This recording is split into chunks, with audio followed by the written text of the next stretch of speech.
I blew a boot. I hope I blew a boot.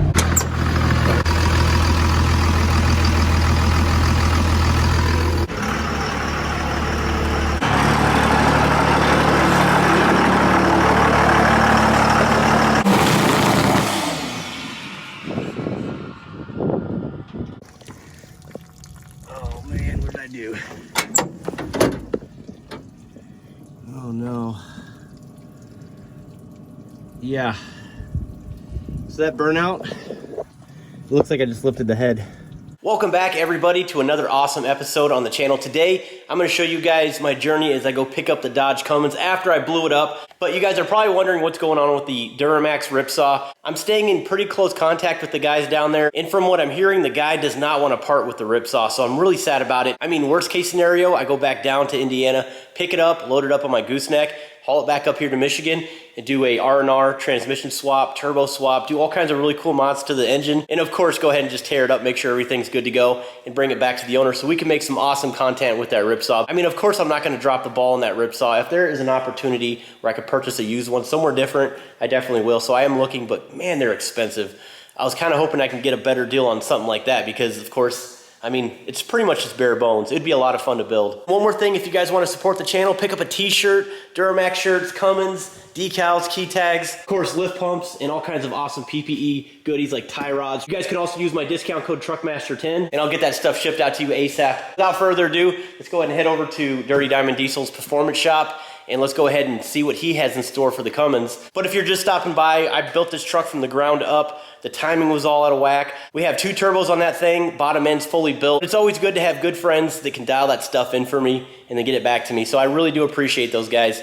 And huge shout out to Dirty Diamond Diesel Performance. I will leave their information in the description below. These guys are located in Newcastle, Indiana to be exact. So if you guys want to get some work done, definitely reach out to him. If I blow this truck up, I will show you guys absolutely everything. But I have to be careful on this one because poor Dylan's probably got about 30 hours in this truck already. So let's go ahead and head down there right now and pick up that truck, and we'll see you there. So Duramax, Powerstroke, and Cummins, if you guys are interested, definitely check him out. I really was considering throwing in the towel with the Dodge. And the reason why I say that is because I had the whole engine redone. So, I mean, I probably have 8-9 grand just in the engine, the bottom end. And then, of course, we have the RDS turbos. We have the S363 on the top, and then the S475 on the bottom. Black Market Performance Twin Kit, which as of right now, I like it. I won't know until we actually finally get on it for the first time. Yeah. And hopefully we don't blow anything up today, but we'll find out. And but he did the AFC housing. Check this out, guys. I'm so pumped about this. The Anteater. Look at that Anteater. If you don't know what that is, we'll talk about that here in a second. But this is what's going to do it right here. And of course, you got a really nice timing cover with an adjustable gear here. So if we slip timing or we just have to change it or whatever, we can do that here on the fly. It's going to be a lot easier than having to remove everything. You know, you've already slipped timing. I guess we'll talk about that too. But man, this has been a nightmare truck. But hopefully it'll put a smile on my face today. What do you think? I think it will. After yesterday, I called you, I told you I got it going pretty good. Yeah, you should have spilled beans. You should have said something stupid like, Josh, it's still pig. Then you wouldn't show up. Then you say just keep it, man. Yeah, dude, you want $2 grand. No, I know I had to at least get you excited to come down here and get this thing. Guys, I don't quit on anything in my life. I mean, I was in the military for many years. That's one thing we learned is do not quit. But when it comes to your pocketbook, sometimes you're just kind of like, is it really worth it? Yeah. But this truck has been in the family for so many years. It was my brother's truck. You know, I bought it from him. It was sitting in a parking lot, rusting and rotting away. Tore it down to the frame. We call it the dumpster Cummins because now the bed dumps, which is really cool. It actually lifts up. For some of you guys that are just stopping by, these wheels are going to be great if we end up pulling a sled. I may throw these on the Wife Max. I'm not sure if we do that, but I do plan on putting some nice 20s or 22s on it. Got to go chrome because we do have the chrome accents with the Boost Auto Parts mirrors as well as that 4th gen bumper, which looks sweet. For sure. I know a lot of guys were beating me up in the comments. That thing is ugly. Why do you do a 4th gen bumper? You know what? Doesn't matter. I like it. That's what matters, right? So anyways, it looks like a nice sharp truck. Hopefully it performs and hopefully we don't blow it up. So stay tuned. We're going to get into some trouble today, y'all. So let's do this. You guys can see he has a camera as well. Check him out on YouTube. Again, link in the description, Dirty Diamond Diesel, if you want to see a different perspective of this YouTube video. But let's do this.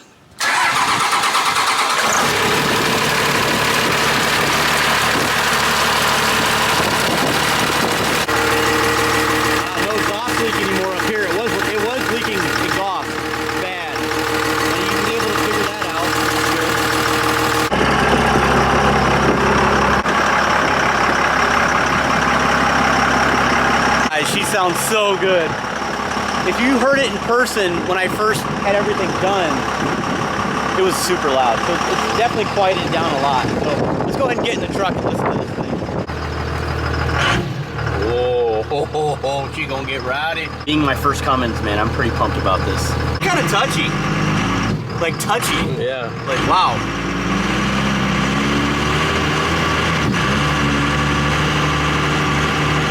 Very touchy.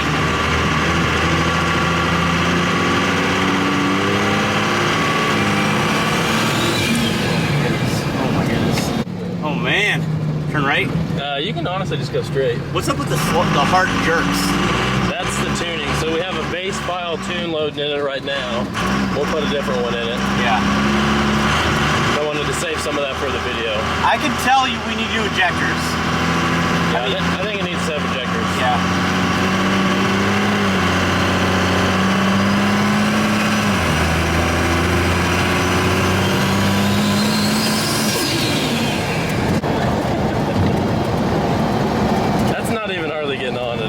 I didn't even like, I mean, that was a quarter throttle. Yeah. I mean, no jokes. People always make, like, oh, that's only half, or that's only, no, dude, that really was a quarter is. throttle. Yeah.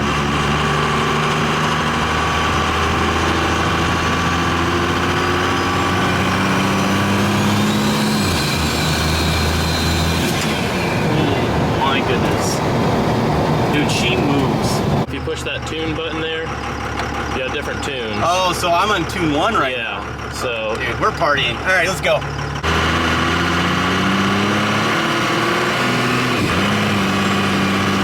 You can hear those turbos. That constant pressure valve body makes it shift like it means business. So that's ideal.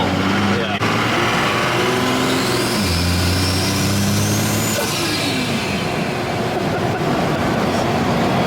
That's just barely touching it, man. I'm easing on her, guys. Like, that's not even getting on it. Yeah. I think you're putting a smile on my face, man. This is great. Man. Woo. And until we do, I'll show you how to do all the tuning, but it's going to be a little rough downshiftting because it's all flatlined. Like, everything is based off speed. You're not based off TPS right now, so you can switch it back to... No, I was having fun, man. Party. I brought Earl with me today, man.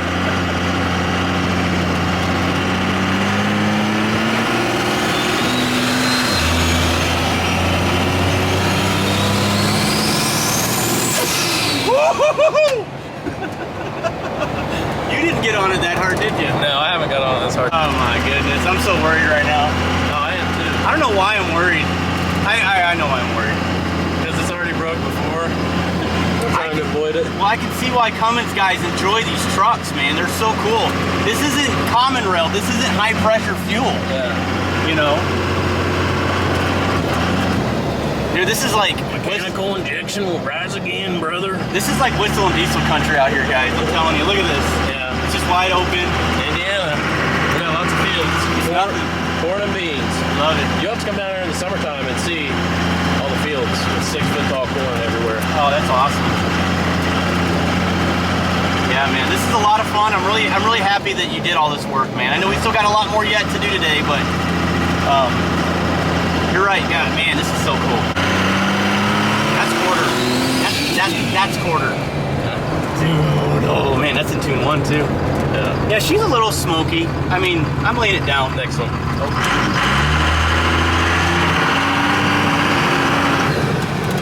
But I think the new set of injectors will help with your smoke a little bit too. It's not as smoky as it used to be though. So the turbos are actually working the way they should.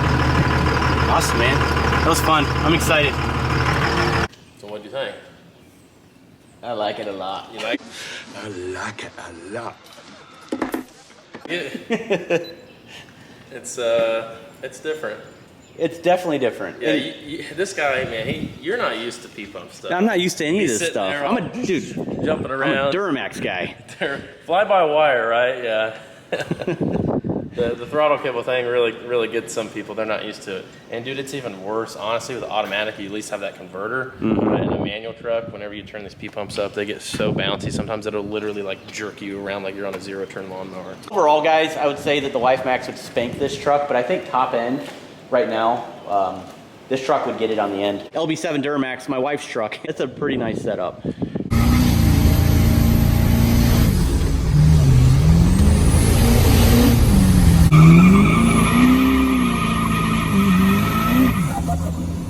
I'd love to race both though in the future. That'd be really cool.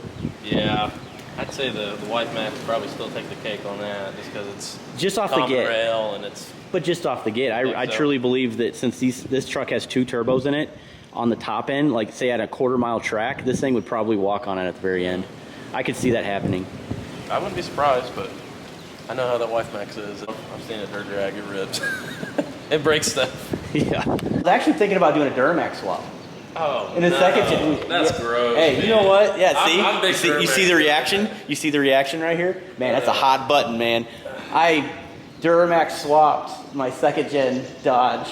That is, I actually seen on YouTube somewhere someone put a 7.3 in one of these, and I think a 7.3. I mean, they're cool, but let's be real, you know. But why? It's because this is America, man. Do a truck show, you pop the hood, and you got an LBZ Duramax in this thing. That would be pretty sick. It would definitely draw attention. It would make no sense at all, but it would be cool. But no, what I'm saying, guys, is if I really was thinking, like, why didn't I just buy a 6.7 engine and just convert everything and just do this? Just like Derek's truck, you know, just do a 6.7 Cummins. 01 Cummins in here doing a head gasket on. We got the headset above there. We got our maul gasket. We just go ahead and put that in there, make sure it's all clean, and then you lower the head down. Yep. And then you put your head studs in here and you're good to go. That way you have the common rail. I can probably put 2 feelers on there and make her just, I mean, there's no jerkiness. I mean, well, I don't know about those 68s, but actually, what are in those 6.7s? 6.7s will have a 68. Okay. And then the newer ones will have a Aisin. But those are more desirable when it comes to like actually racing and stuff, because even guys with Duramaxes put 47 REs and. Okay, so back on topic here. What we're gonna do, guys, you know, he talked about getting this posi squared away, so we actually have 4-wheel drive because Kodiak truck in North Prairie, Wisconsin. He actually rebuilt the transfer case in this truck right here, which we already installed. Unfortunately, it's just not doing anything because, yeah, here's the drive shaft. He just pounded out the U-joint because we were missing the end cap, so I can't slap that on right away. The other issue that we're having is we don't have that little rod that connects to the transfer case into the actual shifter. So we're probably just going to get under there and by hand kind of selector it, you know? Yeah, we'll just have to manually put it in 4-wheel drive, but it's okay. Maybe, I don't know, maybe O'Reilly's will have one, but I highly doubt it. Yeah, I hear you. But what I did is I just ripped all the vacuum lines, and what we're going to do is we're going to bypass everything. We have this cool little button we're going to install in the cab, and basically we're just going to be able to put it in 4-wheel drive this way manually. It's going to be a lot easier. Yep, this right here will just bolt right onto the center axle disconnect location. The cable will thread into it. There is some little adjusting you have to do to get it set good, but basically whenever you pull this cable out, it's going to slide that collar over and lock in your front differential, and then you release it, you push it forward, and it releases it. So very cool because the vacuum systems on those fail all the time. All right, so we got to go to the store and get this. Are we taking the beater, Blazer, or? Hey man, she's a nice ride, okay? I picked this unit up for $500. This is a unit, man. Look at this thing. Look at the tires. Tire kicker right here. Nice tires, everything. 4.3 Chevy. Nah, we'll take the Cummins. This is rear-wheel drive, right? Yes. Yeah. It is.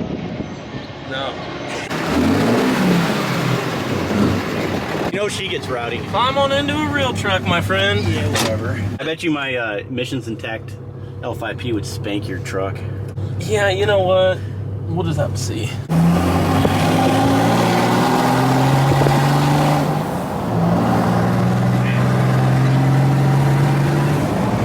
I have a dyno sheet. This truck was tuned like 800 years ago. Wow. And it made 470 back then. So it would be interesting to see what, you know, a decade of tuning has done to get this retuned. Oh, wait a second. See, we're off-road right now, so it doesn't really matter. It's an off-road rig, so whatever. Right. And it, get that stop sign. All right. So basically, in a nutshell, there's a shifting fork inside here. It kind of looks like this. Obviously, this is a little larger. This would go into a transfer case, but it's sort of the same deal, guys. It's smaller. It's just a little fork, and basically what it does is it selects, or it shifts over to where it locks both wheels in place. So right now, it's free spinning, but if we were to go up in the cab, it will actually apply tension here, and it'll move this shift fork over, select, I guess, that setting, and it'll allow both tires in the front to spin. That's it. It only costs $7,000 for me to install it. Yeah, you got to be careful with this guy's labor rate. It's a little too high, but other than that, you know, it went well. I had to get a loan, but you know, it is what it is. The hard part's done, right? Hard part's done. You got your cable installed. You'll be able to lock it in 4-wheel drive when you want to. In case you got to race a Honda or something, you know, he's getting a little mouthy on the street, lock it in 4-wheel drive, show him what's up. Ridgeline. Other than that, truck is wrapped up. We're gonna go ahead and bring it home too, man. I'm so pumped about it. And hopefully I don't break it. Guys, I'm so glad I got a gooseneck trailer. This will be the last time I use this thing. It's for sale.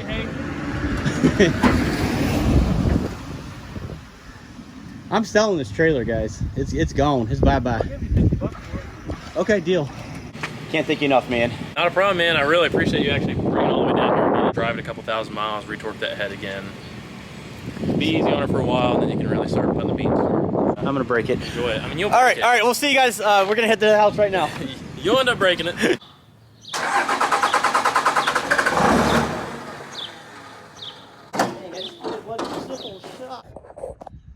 All right, guys, so now that we're home, the truck won't start. Awesome, huh?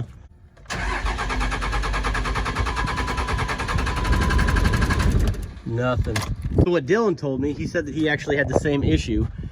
The solenoid that opens and closes the fuel, when I turn that key to the on position, it's not taking that little plunger and pulling it upward in order to open the fuel. So that's exactly what's going on. He said that he traced the wiring back, and he said it goes all the way to the solenoid, which sucks because this thing is brand new. I have a brand new one.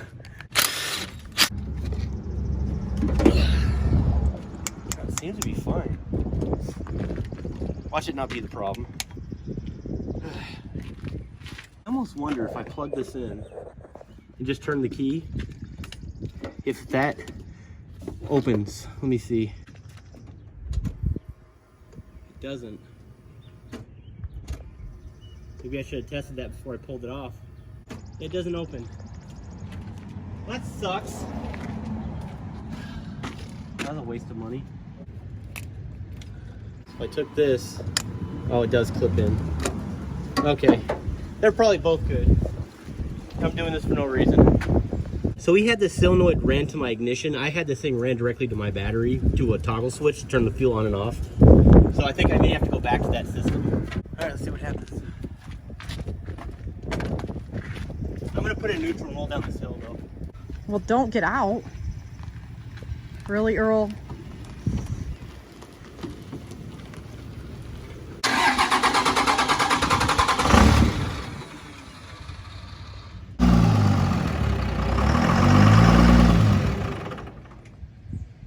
It won't stay running. How'd you break it already? I don't know.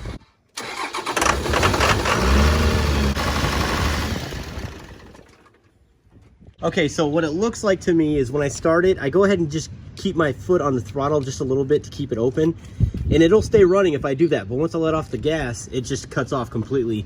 That plunger and that solenoid will basically retract back down and not stay up, basically, to keep the fuel on. So something is going on in this system right here. I'm not exactly sure. Like I said, I may go ahead and just rewire it the way I had it to the toggle switch to turn the fuel on and off. That way I don't have to worry about any of this, but something's going on inside of the ignition. But right now the truck won't stay running. That's the problem. So I just cut the wires for now. I went ahead and grounded it off, whatever.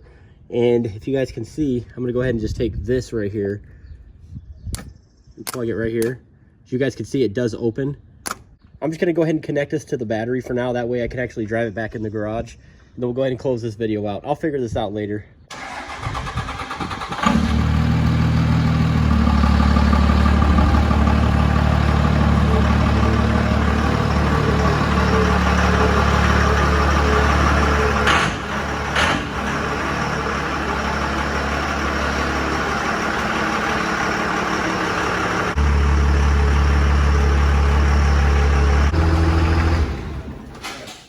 Well, boys, it looks like I am back to the drawing board as far as the fuel on issue, but I mean, it's really not a huge deal, I guess.